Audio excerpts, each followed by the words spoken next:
Aquest any, el segon any, el que hem fet ha sigut intentar no repetir exactament el mateix, no?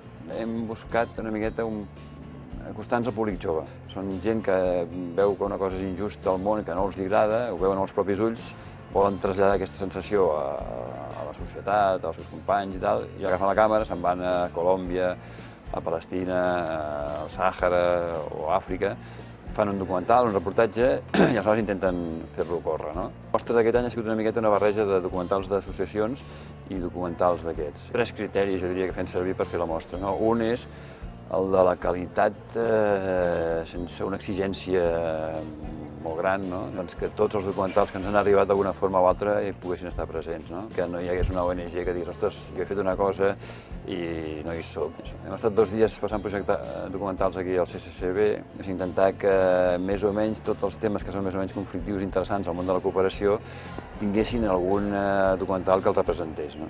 El de Srebrenica, per exemple, el que ha fet Trencalòs, que és una barreja, i és una cosa que no és precisament, bueno, és actualitat, però vull dir que és un homenatge als 20 anys transcorreguts des de la massacre de Srebrenica, no?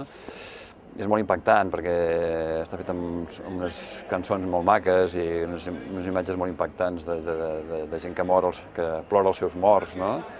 Les imatges permeten veure millor què passa, com és les coses. Jo crec que ho entens millor, es veu millor i, per tant, l'efecte de sensibilització és més gran, no?